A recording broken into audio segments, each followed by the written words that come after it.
तो कैसे हो प्यारे मित्रों। नमस्कार मित्रों, मैं शत्रुघ्न स्वागत करता हूं आप सभी का एकाग्र स्टडी के इस डिजिटल प्लेटफॉर्म पर। और प्यारे मित्रों, जैसे मैंने आप सभी से वादा किया था कि 1 तारीख से आप सभी के लिए मैं कुछ नया करने वाला हूं, तो प्यारे मित्रों मैं एक बार फिर हाजिर हुआ हूं आप सभी के साथ। अब अपनी करंट अफेयर के साथ मैथ्स की भी क्लास हुआ करेगी। और प्यारे मित्रों, ये जो मैथ्स की क्लास है तो ये राजस्थान में जो पशु परिचर की जो विज्ञप्ति जारी हुई है उसके लिए भी बहुत इंपॉर्टेंट है।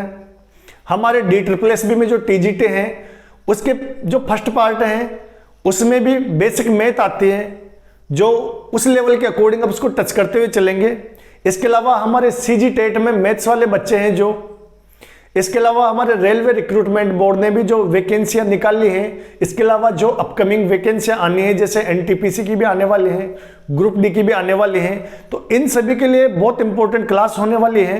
तो बने रहिए एकाग्र स्टडी के साथ। और आपके जितने भी दोस्त जो किसी भी कॉम्पिटिशन का तैयारी कर रहे हैं जिसमें मैथ्स आते हैं, तो उस तक इस क्लास को जरूर शेयर करना मित्रों। हमारी मुहिम है जो बच्चे कोचिंग नहीं ले पा रहे हैं उन तक हम निःशुल्क शिक्षा का प्रचार प्रसार करें, ताकि भारत का हर बच्चा अपने ड्रीम पूरे कर सके और अपनी ड्रीम जॉब वो ले सके। तो प्यारे मित्रों आइए हम आज शुरू करते हैं।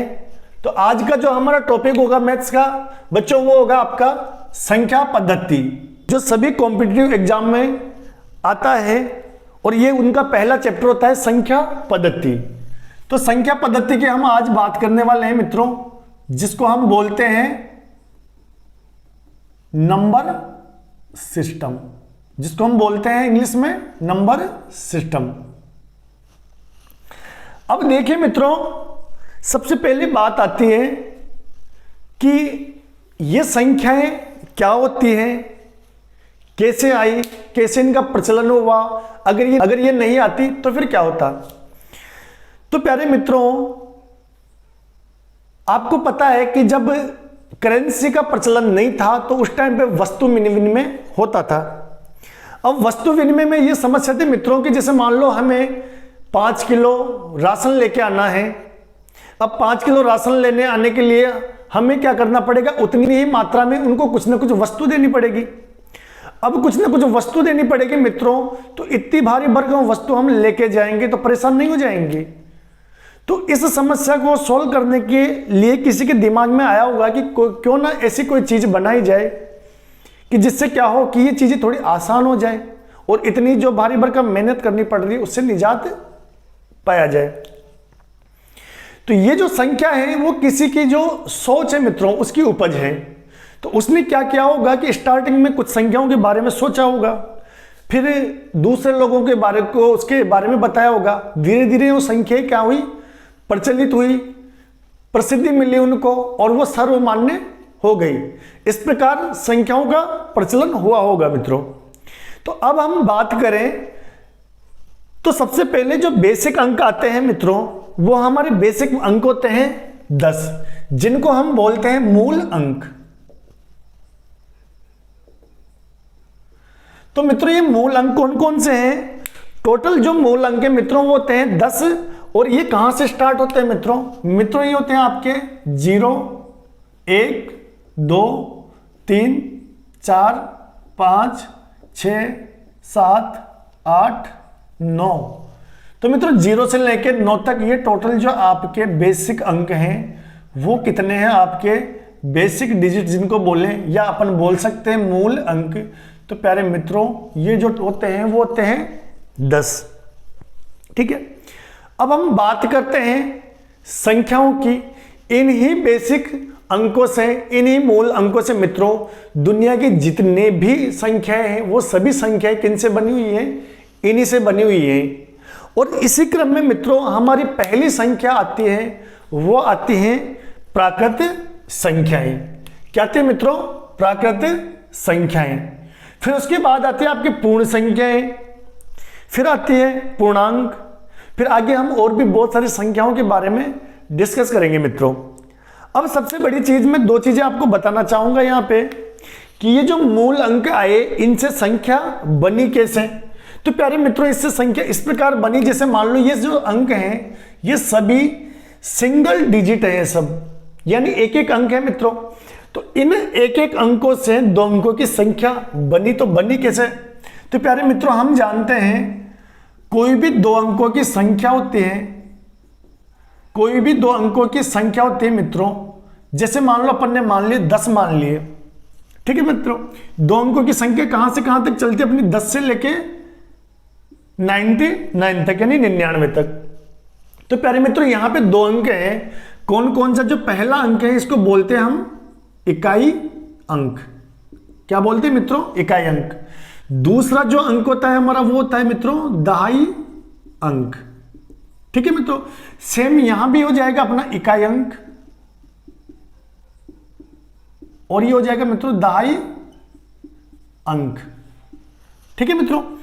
तो जो हमारी दो अंकों की संख्या बनी, तो उसके लिए एक फॉर्मूला तैयार हुआ, और इस फॉर्मूले से आप चेक कर सकते हैं दुनिया की जितनी भी दो अंकों की संख्या बनी वो इस पे खरी उतरती है मित्रों। तो ये फॉर्मूला क्या था? ये फॉर्मूला था मित्रों 10 इंटू दहाई का अंक, 10 इंटू दहाई का अंक प्लस इकाई का अंक। तो जो हमारा दो अंकों की संख्या का फॉर्मूला है मित्रों वो क्या है आपका? 10 इंटू दहाई का अंक प्लस इकाई का अंक। जैसे मान लो आपको चेक करना है कि हमारी जो सबसे पहली संख्या है वो 10 है दो अंकों की। चलो इसी को अपन चेक कर लेते हैं, क्या ये इस पे खरी उतरती है क्या मित्रों? तो देखिए यहां पर इकाई का अंक क्या है बेटा? 0 है। दहाई का अंक क्या है आपका? 1 है। तो देखिए इसको चेक कर लेते हैं हम। 10 इंटू दहाई का अंक कितना है मित्रों? 1 प्लस इकाई का अंक क्या है आपका? 0। तो देखिए 10 इंटू 1 10 प्लस 0 कितने हो गई है? 10। अरे वाह, ये तो सिद्ध हो गए। तो चलो 99 को चेक कर लेते हैं हम, ये सिद्ध होती है कि नहीं, यहां चेक करेंगे मित्रों। तो देखिए इसकी बात कर लेते हैं। तो 10 इंटू दहाई का अंक क्या है मित्रों? 9 प्लस इकाई का अंक क्या है? ये भी 9 है। तो 10 इंटू 9 कितने हो गए? 90 प्लस 9 ये क्या हो गया? 99। अरे भाई तो कमाल हो गया। मतलब ये जो फॉर्मूला है मित्रों वो 10 से लेकर 99 तक, यानी जितनी भी दोनों अंकों की संख्या है उन सब पे क्या होता है? खरा उतरता है। अरे भाई तो मजा आ गया फिर। तो अगर फिर हमें 3 अंकों की संख्या निकालनी हो फिर क्या करेंगे? चलिए अब हम उसकी बात कर लेते हैं। तो अब अपन इसकी बात करें तो देखो दो अंकों की जो संख्या है मित्रों उसका जो फॉर्मूला है वो तो क्या हो गया आपका? 10 इंटू दहाई का अंक प्लस इकाई का अंक। अब हम बात करेंगे 3 अंकों की संख्या। तो प्यारे मित्रों 3 अंकों की जो संख्या है तो इसका फॉर्मूला क्या हो जाएगा? इसका फॉर्मूला हो जाएगा आपका 100 इंटू सैकड़ा अंक, ठीक है। 100 इंटू सैकड़ा अंक प्लस 10 इंटू दहाई का अंक, और लास्ट में क्या आएगा? इकाई का अंक, इकाई का अंक। इसका फॉर्मूला क्या हो गया मित्रों? 100 इंटू सैकड़ा अंक प्लस 10 इंटू दहाई का अंक प्लस इकाई का अंक, ठीक है मित्रों। यानी जो दो अंकों की संख्या था उसका जो फॉर्मूला था उसको ऐड कर दो और प्लस में और क्या कर दो? 100 इंटू सैकड़ा अंक। चलो अब ये कितना सत्य है इसकी भी अपन क्या करें? परीक्षा ले लेते हैं। तो मित्रों क्यों ना हम एक एग्जाम्पल ले लें। चलो क्या लें? क्या लिया जाए भाई? क्या लिया जाए? अपन ले लेते हैं 625 ले लेते हैं मित्रों। तो यहां पर देखिए ये क्या हो गया आपका? 5 हो गया बेटा आपका इकाई अंक। दोस्तों 2 हो गया आपका दहाई अंक,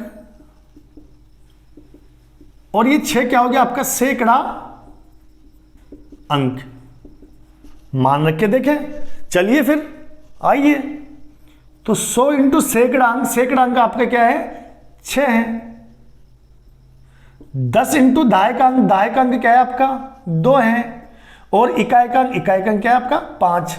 अरे देखिए 100 को करोगे 6 से गुणा तो 620 प्लस 5 कितना हो गया? 625। और हमारी संख्या क्या थी? 625। अरे मजा गया यार, कमाल हो गया ना भैया। यही तो है मैथ का कमाल। बस आप बने रहिए मेरे साथ और लुत्फ तो उठाते रहिए मैथ्स का। तो हमारे बात करें हम मूल अंक की, तो मूल अंक है टोटल 10। कहां से चलते हैं? 0 से लेकर 9 तक। फिर बात करें हम किसकी बात करें? 2 अंकों की संख्या का। तो आपके जो 2 अंकों की संख्या है, इसका फॉर्मूला है क्या? 10 इंटू दहाई का अंक प्लस इकाई का अंक। और 3 अंकों की संख्या का फॉर्मूला है 100 इंटू सैकड़ा अंक प्लस 10 इंटू दहाई का अंक प्लस इकाई का अंक। अगर इसी क्रम में हमें 4 अंकों की संख्या ज्ञात करनी हो तो देखो इसी फॉर्मूले पर अपन क्या ऐड कर देंगे? 1000 इंटू 1000वां अंक। और इसी क्रम में हम आगे की संख्याओं को भी लेते रहेंगे। तो कमेंट बॉक्स में आप लोग बताओ, मजा तो आ रहा है ना? और आई नो, जहां तक मैं समझ सकता हूं कि इतने बेसिक से शायद ही आज दिन तक कभी किसी टीचर ने आपको कम से कम यूट्यूब पे तो पढ़ाया हो। ऑफलाइन में तो पढ़ा दिया होगा, क्योंकि यूट्यूब में क्या है कि यूट्यूब में पूरा ज्ञान देने वाले बहुत कम लोग होते हैं। क्योंकि हमारा तो मिशन है कि भारत का हर बच्चा जो है, जो कोचिंग करने में सक्षम नहीं है, वो अपना रोजगार पाए। तो इसी टारगेट को फॉलो करते हुए हम चल रहे हैं। अब हमारी जो बात आती है, देखो बेटा हमने क्या पढ़ लिया? हमने पढ़ा मूल अंक, और मूल अंक कितने होते हैं आपके? 10। अब हम बात करेंगे किसकी करेंगे बात? अब हम बात करेंगे प्राकृत संख्या की। प्राकृत संख्या की। चलिए फिर हम प्राकृत संख्या की बात कर लेते हैं भाई। तो प्राकृत संख्या की हम बात करेंगे, तो भैया प्राकृत संख्या स्टार्ट कहां से होती है? अरे भाई वहीं से तो होती है यार जहां से गिनती होती है। तो फिर गिनती कहां से होती है? चलिए अब आप किसी बच्चे को बोलोगे तो भैया गिनती सुना, तो वो कहां से सुनाना शुरू करेगा? 1 से। यानी प्राकृत संख्या कहां से स्टार्ट होती है भैया? प्राकृत संख्या होती है अपनी 1 से। यानी 1, 2, 3, 4, 5 और ऐसे ही चलती रहती है असीमित। अब कुछ लोग देखो यहां पर बोलते हैं, लास्ट में क्या लिख देते हैं? अनंत। तो भैया देखो इसमें ये अनंत नहीं होता, क्योंकि अनंत इस दुनिया में सिर्फ ईश्वर है, इसके अलावा कुछ भी अनंत नहीं है। यहां पर हम अनंत नहीं लगाएंगे, क्योंकि अनंत को हम परिभाषित नहीं कर सकते। ठीक है मित्रों, तो यहां पर हम ये डैश डैश लगाकर छोड़ देंगे। इसका मतलब क्या होता है? इसका मतलब ये है कि जहां तक हम सोच सकते हैं असीमित रूप से, वहां तक क्या है? अपनी प्राकृत संख्या। और इन प्राकृत संख्याओं को अपन इंग्लिश में बोलते हैं मित्रों नेचुरल नंबर। क्या बोलते हैं मित्रों? Natural number. और यही कारण है कि हम प्राकृत संख्याओं को कैसे डिनोट करते हैं? हम प्राकृत संख्याओं को डिनोट करते हैं कैपिटल एन से। अरे वाह, तो बड़ा मजा आ गया। चलो चलो फिर अब दूसरी संख्याओं का आनंद लेते हैं। तो हमारी इसी क्रम में दूसरी संख्या आती है मित्रों पूर्ण संख्या। कौन सी संख्या आती है आपकी? पूर्ण संख्या। चलिए अब हम इसके बारे में डिस्कस कर लेते हैं। तो मित्रों पूर्ण संख्या क्या होती है? अरे सिंपल सा है यार, जो प्राकृत संख्या है ना, इनमें एक काम कर दो छोटा सा। क्या काम कर दो भैया? 0 को ऐड कर दो। तो प्राकृत संख्याओं में क्या हुआ? अपन ने क्या ऐड कर दिया? 0। तो ये क्या बन गई? आपकी पूर्ण संख्या। तो देखो मित्रों, यानी अपनी डेफिनेशन क्या हो गई? प्राकृत संख्याओं में अपन किसको ऐड कर दे? 0 को। तो भैया ये जो क्या हो जाएगी अपनी? 0, 1, 2, 3, 4 और ऐसे ही ये भी असीमित रूप से चलती रहेगी। यानी जो हमारी पूर्ण संख्या है वो कहां से स्टार्ट होती है मित्रों? वो स्टार्ट होती है 0 से। प्राकृत कहां से स्टार्ट होती है? 1 से। अब बात आती है कि पूर्ण संख्याओं को किससे डिनोट किया जाता है? तो मित्रों पूर्ण संख्याओं को W से डिनोट किया जाता है, और इसको इंग्लिश में बोलते हैं होल नंबर्स। क्या बोलते हैं मित्रों इसको? Whole numbers. अरे वाह, बड़ा मजा आया। हमने पूरे प्लस वाले नंबर पढ़ लिए, उसके साथ साथ 0 भी पढ़ लिया। तो अब कौन सी संख्या पढ़ना बाकी है? अगर हम माइनस वाली संख्या की भी बात करें मित्रों, चलिए फिर माइनस वाली संख्या की भी बात कर देते हैं। तो अब अपनी जो संख्या आती है तीसरे नंबर की मित्रों, वो जो तीसरे नंबर की संख्या आती है वो आती है आपकी पूर्णांक संख्याएं। कौन सी संख्या आती है मित्रों? पूर्णांक संख्याएं। और पूर्णांक संख्याओं की बात करें तो देखो मित्रों, अभी तक हमने प्लस के पूरे डिजिट ले लिए, 0 भी ले लिया। अब बाकी क्या है? अपना माइनस के अंकों को लेना, यानी आपके जो पूर्णांक संख्याएं हैं इन पूर्णांक संख्याओं में कंप्लीट माइनस के डिजिट आ जाते हैं, 0 और कंप्लीट आपके प्लस वाले डिजिट आ जाते हैं, यानी प्लस वाली संख्याओं का संग्रह, माइनस वाली संख्याओं का संग्रह और 0, इनको अगर मिला दिया जाए तो आपका क्या बन जाता है मित्रों, पूर्णांक संख्याएं, पूर्णांक संख्याएं। और इन पूर्णांक संख्याओं को मित्रों हम कैसे डिनोट करते हैं, तो इनको हम डिनोट करते हैं कैपिटल जेड से। कैसे डिनोट करते हैं हम, कैपिटल जेड से। चलिए अब हम फोर्थ क्वेश्चन, जो फोर्थ नंबर की संख्या है मित्रों उसकी बात कर लें। तो फोर्थ नंबर पर हमारी क्या आती है, फोर्थ नंबर पर आती है हमारी कौन सी संख्या आ जाती है मित्रों, वो आ जाती है परिमेय संख्या। क्या जाती है मित्रों, परिमेय संख्या। अरे भाई परिमेय संख्याओं के बारे में आपने पढ़ा होगा, और नहीं पढ़ा होगा तो आज पढ़ा लीजिए, मैं खड़ा हूं आपके साथ, और जब मैं खड़ा हूं तो फिर टेंशन किस बात की। तो चलिए डिस्कस कर लेते हैं हम लोग। भाई वे संख्याएं, इसकी परिभाषा क्या हो जाएगी, वे संख्याएं जिन्हें हम P/Q के रूप में दर्शा सकते हैं। वे संख्याएं जिन्हें हम P/Q के रूप में दर्शा सकते हैं उन्हें हम क्या बोलते हैं मित्रों, उन्हें हम परिमेय संख्याएं कहते हैं। उन्हें हम कौन सी संख्या कहते हैं मित्रों, उन्हें हम बोलते हैं परिमेय संख्याएं। ठीक है मित्रों, यहां पर अपने जो P व Q क्या होना चाहिए मित्रों, वह P व Q क्या होना चाहिए, ये होने चाहिए आपके दोनों ही पूर्णांक संख्याएं। क्या होना चाहिए मित्रों, पूर्णांक संख्याएं। दूसरी चीज शर्त क्या है कि Q का मान 0 नहीं होना चाहिए। देखो बेटा P व Q दोनों पूर्णांक संख्या होना चाहिए और आपका Q का मान 0 नहीं होना चाहिए। तो चलो अब हम इसके एग्जाम्पल की बात करें। देखिए मित्रों, तो इसके एग्जाम्पल में 1/2 ले लिया हमने, P/Q का रूप का है ना, यानी ये परिमेय संख्या है, अपन ने ले लिया 7/5। अरे भाई ये भी परिमेय संख्या है। तो मुझे ये बताओ मित्रों कि 0 परिमेय संख्या है। अरे भाई है, क्यों है, क्योंकि 0 भी तो पूर्णांक है और इसके बटे में कोई संख्या नहीं, तो भैया 1 लगा दो ना यार, क्योंकि 1 ऐसी संख्या है जिसको किसी के भी बटे में ऐड कर दो कोई चेंज होता ही नहीं, और कोई चेंज होता ही नहीं तो 0 को हम 0/1 लिख सकते हैं। अब हमारी कंडीशन क्या है उसको चलो चेक कर लेते हैं कि P व Q क्या होना चाहिए, पूर्णांक। भैया P 0 है, 0 क्या है आपका पूर्णांक है, Q क्या है 1 है, ये भी पूर्णांक है।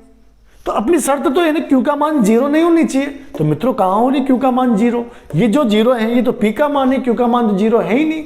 तो समझ आया आपको कि आपका ये जो 0 है वो भी क्या है, आपका परिमेय संख्या है।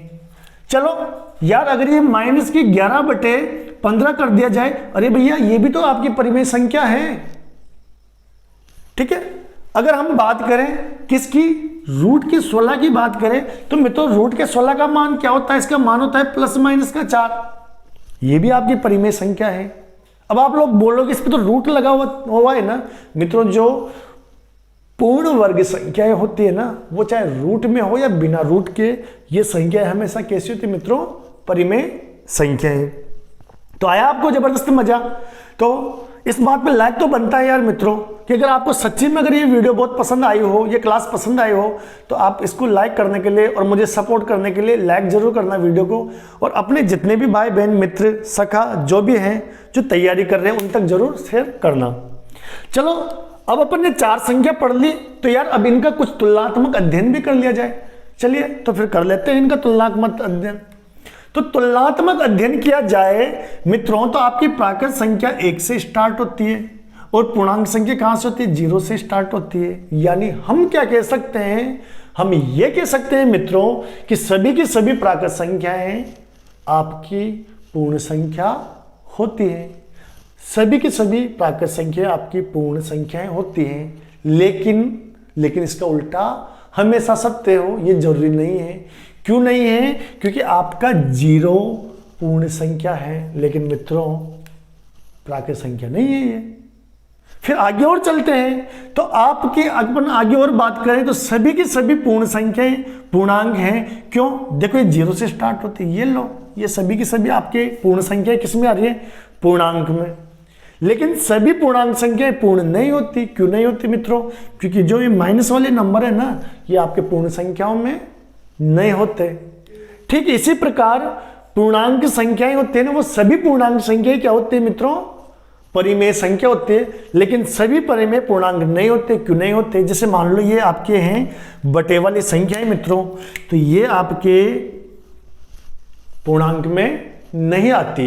यानी एक चीज देखोगे मित्रों आप कि अगर सीक्वेंस से याद करो प्राकृत, पूर्ण, पूर्णांक और परिमेय, यानी अगर हम ऊपर से नीचे की ओर तल चलें तो ये मान सभी के लिए कैसे हैं?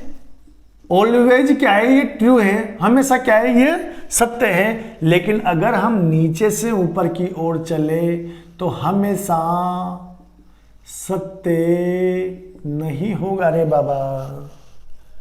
तो ठीक है मित्रों, आज के लिए इतना ही। कल यहीं से हम कंटिन्यू करेंगे और आप कमेंट बॉक्स में जरूर बताइएगा कि आज की क्लास आप लोगों को कैसी लगी। और मित्रों हमें सपोर्ट करने के लिए इस क्लास को जितना ज़्यादा हो अपने दोस्तों के साथ शेयर करिएगा। Tata bye bye.